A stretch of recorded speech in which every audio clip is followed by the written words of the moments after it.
Hello everyone, it's Suey. Today I'm going to do a little project that I thought I would bring you along with me. First of all, a little background is the project we've been doing this past couple of weeks, which is switching our offices around. So I thought I would bring you on a little field trip. So for more than 8 years, this has been our office space.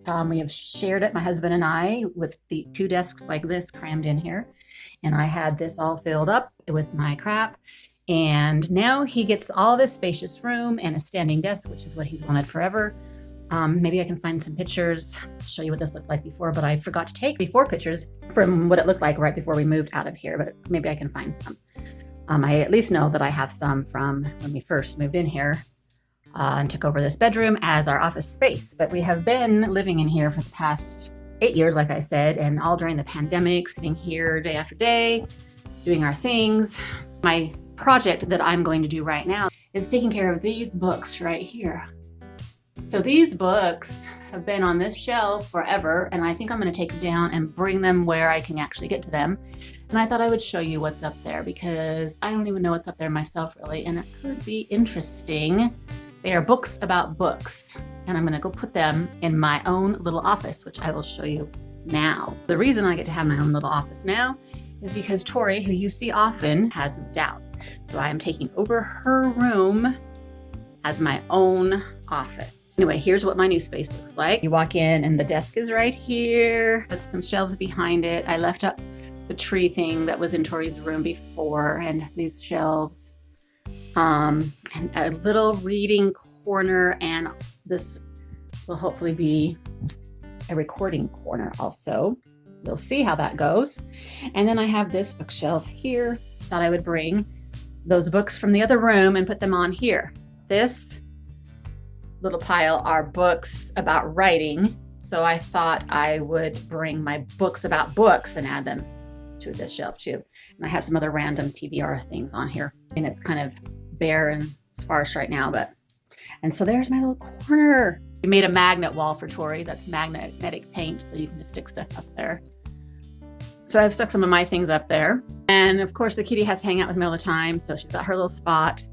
And then I was able to organize my K-pop albums a little bit more on this shelf back here. So that's exciting. And then my workstation. Yes, where I'm going to be editing all the things. So there you have the little switcheroo we've been doing the past couple of weeks. It's been quite the project. But now I like to grab that pile of books that's in the other room and show you what they are and stick them on the shelf that's right here by this new little spot that I have. Let's do it. Okay, then I've retrieved those books from that high up shelf that they've been on for the past 8 years or so. And I'm kind of excited to see what's there. I've forgotten myself what I've put up there. So put them right here on this shelf to join the other books that are about writing right here. Now, I don't know if you guys are interested in these books, but if so, maybe I'll do that on a different video. But for today, we're going to go through these books that have been kind of forgotten about, and we'll see what we have. Here's a book called The Artist's Way by Julia Cameron, and I have been fascinated with this book over the years because it has fun instructions on how to tap into your creativity, which always is a fascinating subject to me. But I've never actually done the lessons in here. I mean, I've read through them and got excited about it, but never actually done it. Has anybody done these things? Let me know if you're somebody who has actually followed through with what's in this book. And she has another book, which I think is in this stack. No, it was not by her. Yeah, I was getting it mixed up because this one's called Discover Your Genius by Michael Gelb. And he also wrote How to Think Like Leonardo da Vinci, which is, both of these are also about creativity. So that's why I was getting them a little mixed up. But I always find that this kind of stuff so interesting, and it gets me so excited to figure out what you can do to make your creative mind expand and be better and better. 10 Most Revolutionary Minds is what this one is about. One I've kind of forgotten about that I think would be fun to revisit and maybe read up a little bit more on. Here's a book I probably got at Costco or something for pretty cheap. 501 Must-Read Books. An entire book of lists of books that you should read. And they are all in categories: history, classic fiction, children's fiction, modern fiction, memoirs, and thrillers, science fiction. Yes, I think those are the main categories. So it'd be really fun to flip through this now that I've got it down where I can actually reach it and see what's in here again, and see if I've read any of them, and see if I'm dying to add some to my list. I just love lists of books so much that I have a book of lists. So crazy. This one is called The Read Aloud Handbook by Jim Trelease, and I remember it making the rounds in the book blogging world back in the day, or maybe it was on my very first chat that I joined in the 90s or something. Anyway, I remember the buzz about this, so I thought I needed to have it. And it is teaching people how to read aloud to their kids, which you think would be something you would just do. But this one has a lot of suggestions, another ton of lists of books that would work well. And I can't remember if I've succeeded very well on this with my kids or not. But yeah, this one's a really popular one. For the Love of Books. 115 celebrated writers on the books they love most. So we've got a pile of authors in here talking about their favorite books, which is like the best thing ever. When I did my blog back in the day, I had a series on my blog where I interviewed authors and asked them what their 5 most favorite books were. I have a pile of ones I interviewed, which was absolutely the best thing ever. Wish I need to do something like that again. I don't know if I can pick up something like that again and start doing it on the YouTube channel. Wouldn't that be the best thing ever? Anyway, let's see some authors that are featured in this book. James McBride, Arthur Miller, Oliver Stone, John Updike, Kurt Vonnegut, Dave Barry. That'll be another fun one to flip through again when I'm sitting here wondering what to read, like that ever happens. Here's one I really loved, The Book Club Cookbook. So it is suggestions for treats to fix for book club for certain books. This is one I absolutely loved. Where did it go? I just had it. I made these crazy vanilla cookies for Marcus Zusak from the Book Fleet. That was a tricky cookie to make, let me just tell you. But I did it, yes. I can't remember if I've done any others in here, but it's fun to flip through it and ponder the thought of doing fun food to go with book club. I've been doing that more lately, trying to connect something to whatever we're reading in book club, and been making shorts of the treats I've been making. If you've missed those, please go check out my shorts page and you can catch up on some of the fun treats I've made. So maybe I'll look into this and see if there's something we've read that I can make. Okay, here's a couple of Jane Austen books. I have The Friendly Jane Austen by Natalie Tyler and What Jane Austen Ate and Charles Dickens Knew. So this one is more sort of and this one's by Daniel Poole. This one is sort of a history of the time, sort of a cultural reference for this time period, which is awesome. From fox hunting to whist, the facts of daily life in 19th century England. And so this one is similar, I think. This one says, a well-mannered introduction to a lady of sense and sensibility. So we learn about Jane Austen's time period. Oh my gosh, there's so many fun little things in here. This one, I'm thinking it makes me think it's a cookbook too, but I am not totally sure. Table of Contents, from breakfast with Anita Diamond to dessert with James Patterson, a generous helping of recipes, writings, and insights from today's best-selling authors. From the creators of the Book Club Cookbook. So it is, yes, recipes and just little articles, little essays to go along with the recipes and the books that the people wrote. I love it when you take two passions and mesh them together. So baking, cooking, and reading and authors all meshed together. It's like the best thing ever. Like I said, I've completely forgotten I had this. So it'll be fun to flip through it and see if there's anything I'm going to try and do. I remember getting this one. It's a pretty funny title. How to Talk About Books You Haven't Read by Pierre Bayard. I think I started actually reading through this one and never quite finished it, but if cultured people are expected to have read all the significant works of literature and thousands more are published each year, what are we supposed to do in those inevitable social situations where we're forced to talk about books we haven't read?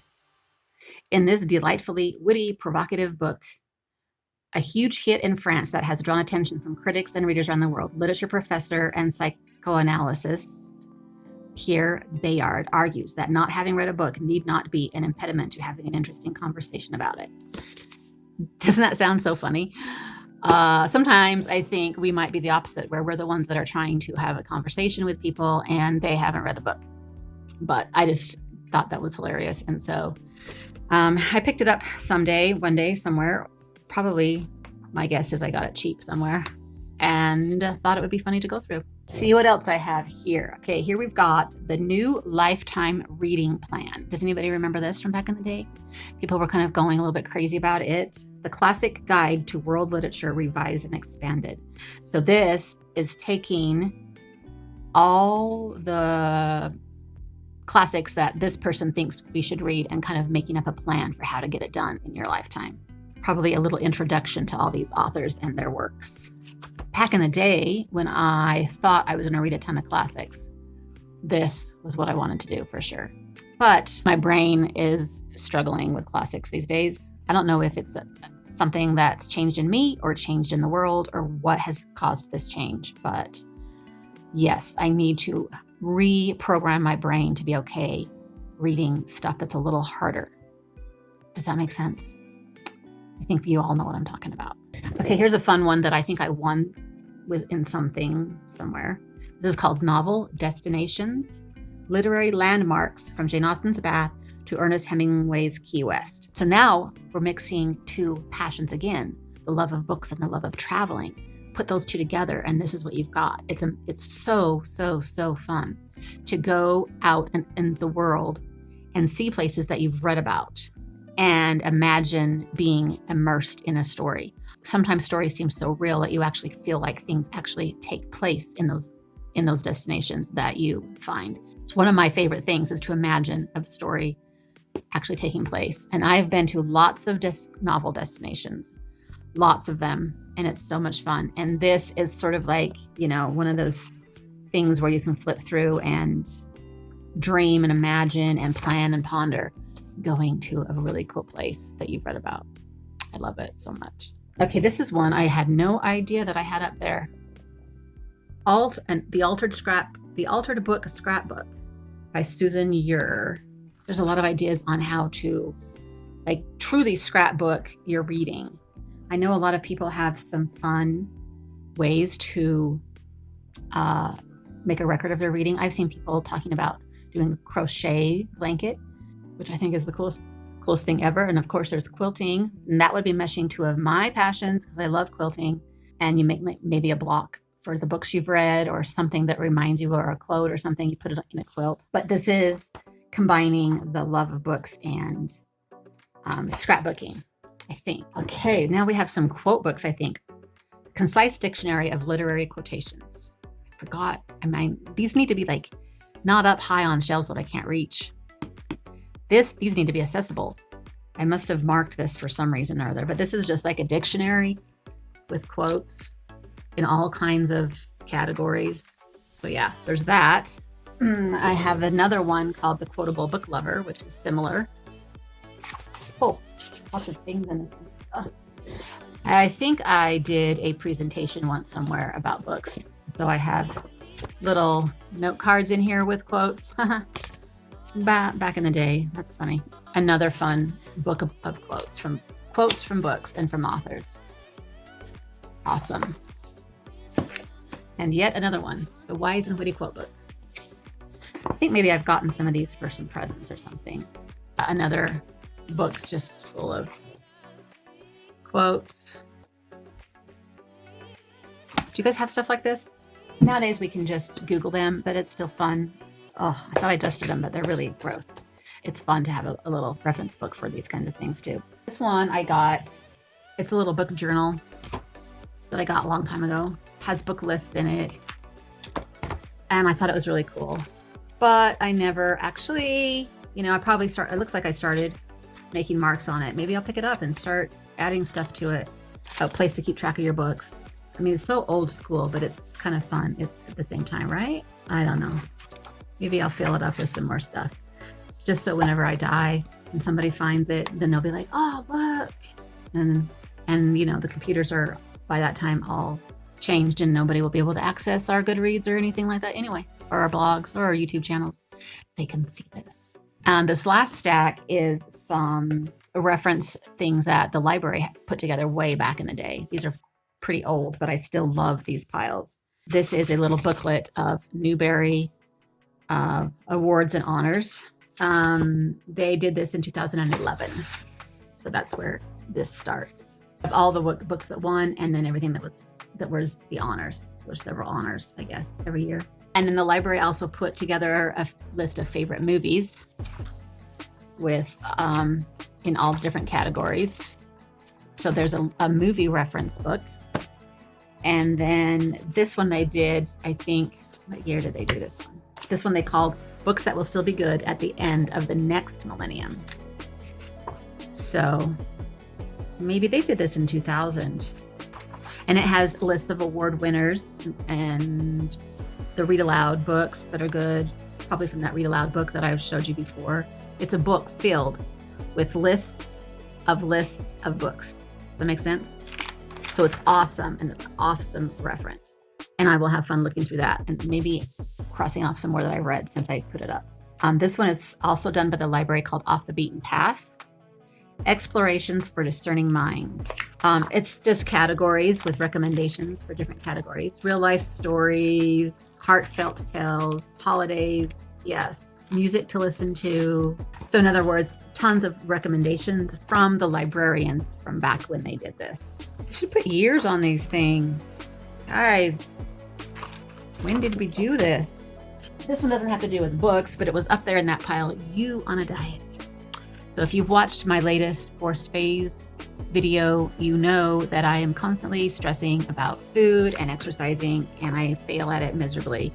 So this must have been a thing that I bought back in the day thinking that it would help me figure stuff out.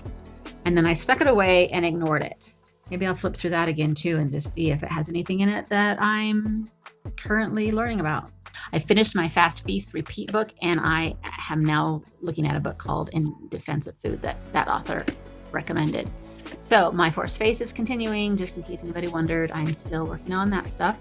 I also started Spare, and then I need to start reading next week's book club book called The Girls I've Been. So those are my current reads right now. But I just kind of want to sit here and flip through all these books right now and read lists of lists. I don't know about you guys, but that seems more fun. But what I really need to do is go edit a video now. Let me know if you have any of these books and if you've found anything cool in them and what I should look for. And if there's some other, these I feel like are pretty old. I haven't accumulated anything like this for a while. So let me know if there's some newer books that are like really cool, that are books about books. Let me know. In the meantime, happy reading. Bye.